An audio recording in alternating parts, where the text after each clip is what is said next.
I woke up today and opened my computer and looked at the news and then shut my computer and went back to bed. And then woke up again, opened the computer and went, okay, I got to deal with this. And there's too much. It's too much. I can't do it. Okay. But I'm going to try my best. Let's start with a particularly insane Trump clip. But I think a part of his strategy here is that he can flood the zone with he's constantly in front of cameras and we're going to take over Greenland and we're going to take over Canada.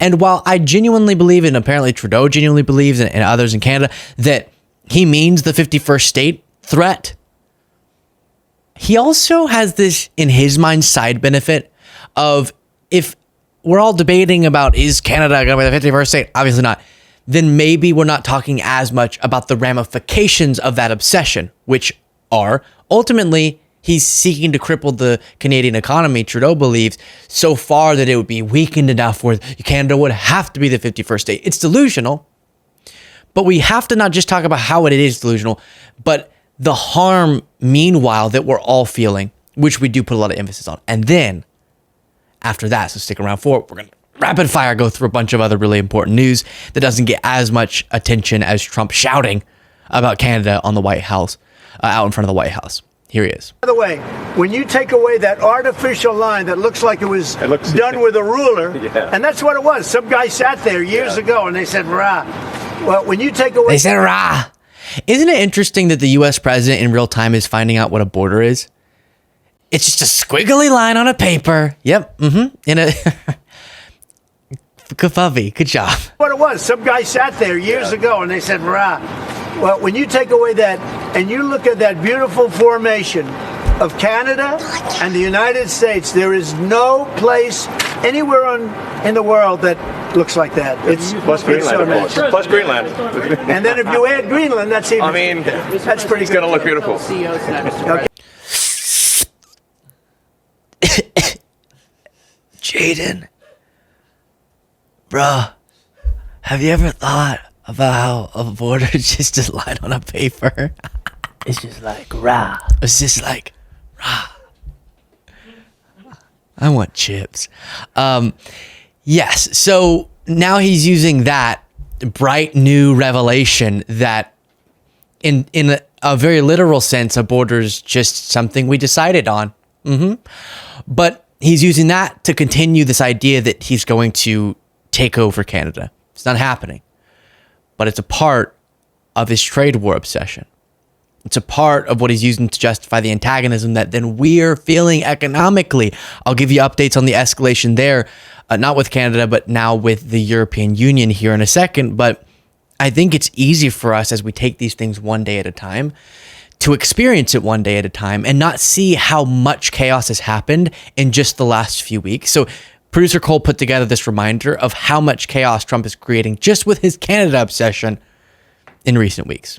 Economic uncertainty, that's a phrase we're hearing a lot these days. Recession. President Trump, meantime, instituting, then calling off a new round of tariffs against Canada. More tariff whiplash tonight. Donald Trump backtracking yet again on day three. Concerns about a recession or his policies, particularly the Tariffs, 25% on Canada. Without us, Canada can't make it. They assume that we're going to protect them. That's not an assumption they can make. But the start-stop approach has thrown markets into a tailspin. This is a policy decision by the American government designed to go after the Canadian economy. I say Canada should be our 51st state. There's no tariffs, no nothing. The tariffs are worse for the United States than they are for anyone else. What President Trump is doing is insane. It is absolutely insane. Another day of triple-digit losses and deepening anxiety. We'll never become the 51st state. Canada's not for sale. We are ready with $155 billion worth of tariffs. This is a trade war.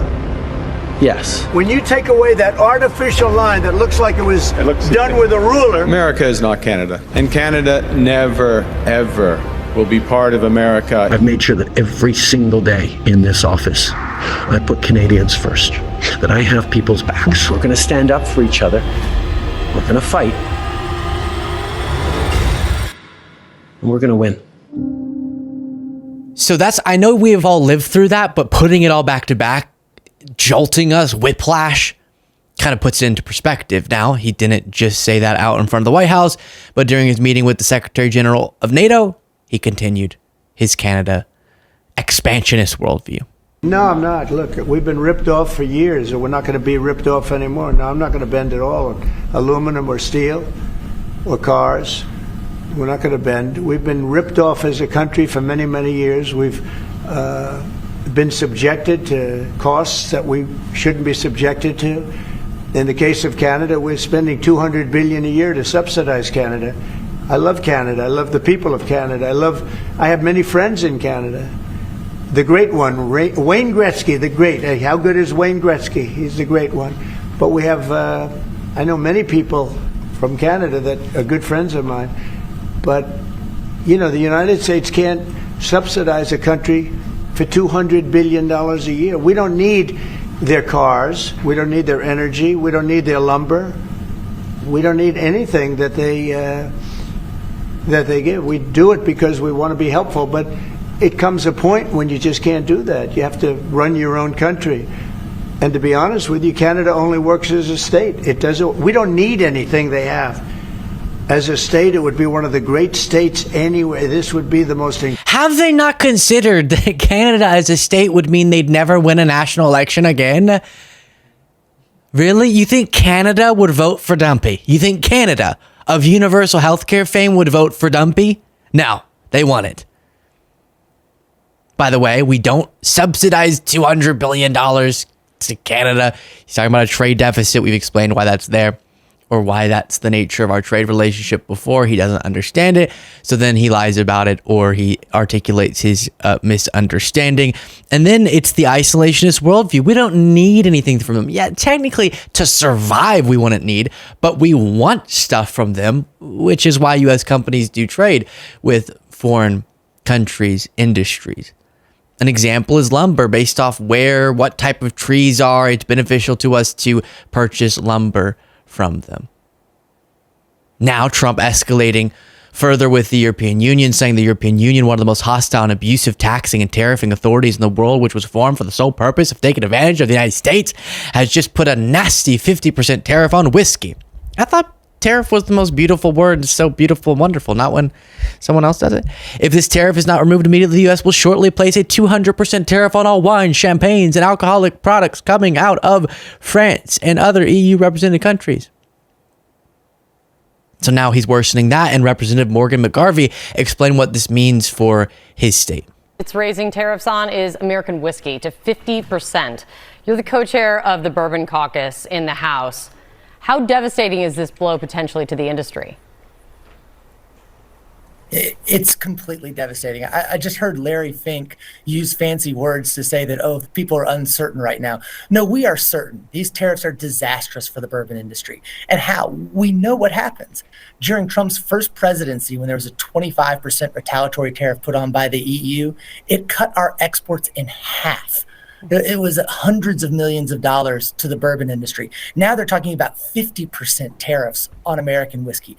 And this is not just cost. This is jobs. You know, in my state in Kentucky, we make 95% of the world's bourbon. This is going to impact everybody from the farmers who put the corn in the ground, to the coopers who put it in the barrel, to the union workers who put it in the bottle, to the people who drive it to the stores to sell it. Super important point to be made. Now, I said there's so much news going on, and I don't want us just to get caught up in the most crazy things that Trump is saying. That's important too when the U.S. president's talking about taking over other countries, but we also have to keep up with the nitty-gritty actions his administration is taking, like them considering CNN reports using the Alien Enemies Act for the mass deportation plan. This is designed to be invoked if the U.S. is at war with another country or a foreign nation has invaded the U.S. or threatened to do so. Legal experts say it would be difficult for Trump to implement this and it be upheld by the courts. You also have Trump asking the Supreme Court, this is just in, to help him end birthright citizenship. President Donald Trump's administration asked the Supreme Court in a series of emergency appeals Thursday to allow him to move forward with plans to end birthright citizenship, elevating a fringe legal theory, an incorrect legal theory, that several lower courts have resoundingly rejected. And in a moment of so many threats coming our way and so many bits of news that are frightening, who is there to oppose Trump? Well, the Democrats, right? Let's hear from the Democrats. What would happen to those individuals specifically under the passage of the Republican bill?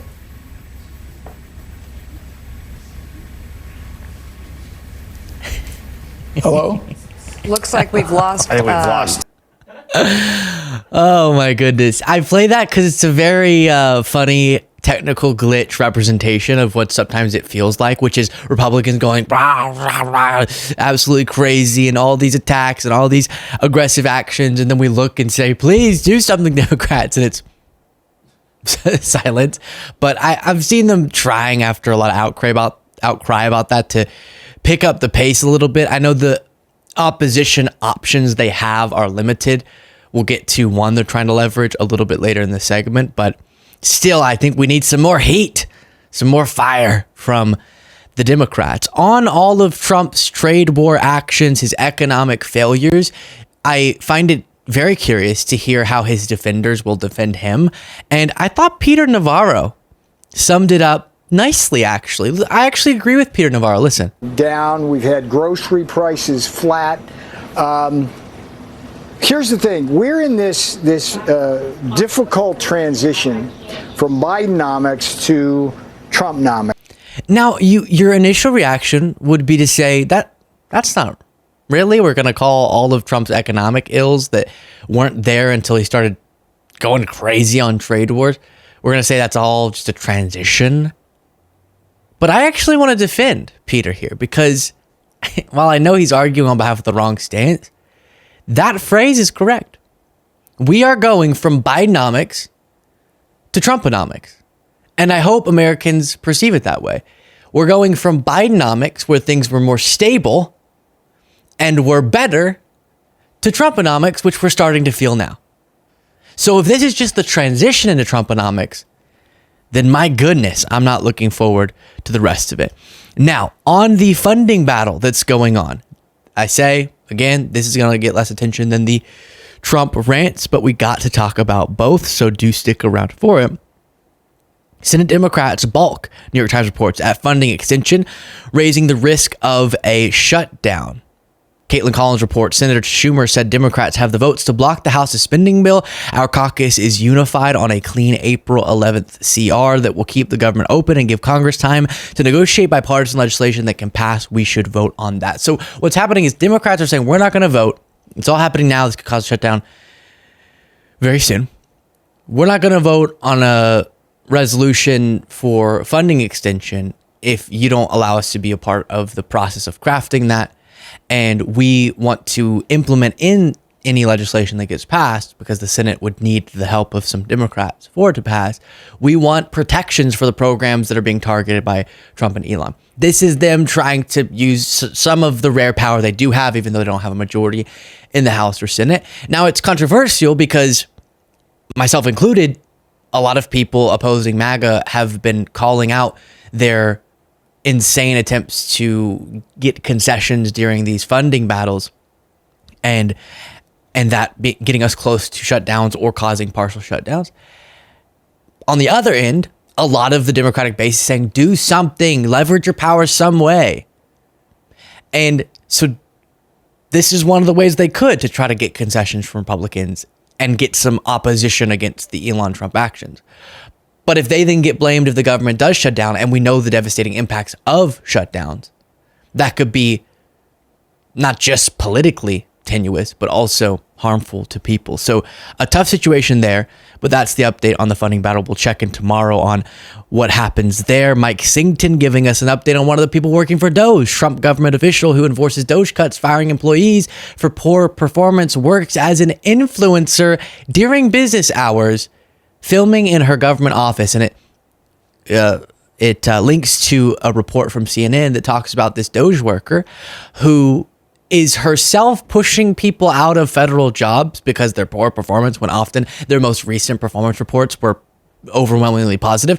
But she's tasked with doing that. And it's because these workers, they don't work hard enough and they're at the office, but they're not getting things done, or they're not in the office. And then she herself in her government office is filming and making money privately, separate from her government role, being an influencer. Brutal hypocrisy. So then we go to Tommy Tuberville, the Republican senator from Alabama. What say you about Trump's tariff battles. And Trump's tariffs, making America great again. It's a great strategy. If somebody's finally doing something out of the White House, President Trump, that is, that says you. Oh, yeah. Someone's finally doing something out of the White House. You know, the last guy who was in the White House was one of the most legislatively productive presidents we've had in a very, very, very long time. You have to take an action in another country. Yeah. No pain, no gain. That's what we used to tell our football players. There's going to be some pain. No pain, no gain. Really? Because one really simple way to have the no pain part, but all the gain part is just not doing the trade wars. That would be one idea I have for you, Tommy. Tariffs. But tariffs got us back as the strongest economy in the world when President Trump was in the first time. He knows what he's doing. Democrats, get out of the way, shut up. You have no answers. You didn't do anything right in the last 4 years with Joe Biden. Well, we have a game plan. Except for that whole historic recovery that outpaced forecasts and outpaced other economies and outpaced what Trump would have done and got us back on the right track after Trump's debacle. But he didn't do anything, according to Tuberville there. You can take it off screen, Jaden. Yeah, it's weird. Increasingly, this is the line we're hearing. Sort of the no pain, no gain, which I don't know how many Americans are going to like that. In the process, and not everyone's going to love how it feels, but we've did into our economy that have distorted the fundamentals of that economy. And I think getting it back, just like getting on a diet, there's going to be some pain in the process, and not everyone's going to love how it feels, but we've got to get back to good fundamentals in our economy. We've got to digest the inflation. We've got to digest all the Leahy, he's really proud of that metaphor. We got to digest the inflation. We got to digest the GDP growth failures, and then ultimately we will poop out a golden age of America. Since I brought up Tommy Tuberville, here's him justifying the attacks against the Department of Education, as right now half of the workforce is being pushed out. People don't realize and understand is every state has their own Department of Education. It's not like we're not going to have a Department of Education, but every state, you know, I'm from the South. We have a different way of life in terms of education. We educate our kids in different curriculums. Everybody should do their own thing. Sometimes you got to hear both sides of the Civil War. But we can't regulate ourselves out of business. We don't need dictatorship from Washington, D.C. to people in Georgia or South Carolina or Montana. We don't need dictatorship in Washington, which is why we need a dictatorship to unlawfully shut down agencies in Washington. See? California, let us teach our kids the way that we want to teach them. Let the parents be involved. Get all this bureaucracy out of the way. Yeah, so I don't know. I guess I'll keep trying to argue on their behalf. We're trying to help them. We're trying to help states like Alabama. Alabama's struggling in many ways, and it's disproportionately the top states receiving educational department support in the form of funding are red states. We're just trying to help because your states struggle a lot more, run by Republican politicians. And if you didn't have our support, as a Republican principal said, it would be disastrous. So the blue states can help, mostly blue states, some red states, subsidize the struggling, mostly red states, and give them a little assist with their education. Otherwise, basic necessities that are provided to children in those schools because of the Department of Education would go away. So it's not about you doing it your way. It's about giving people what we think they deserve. But apparently you don't think your kids deserve as much as we think your kids deserve. Strange stuff. Share your thoughts in the comments.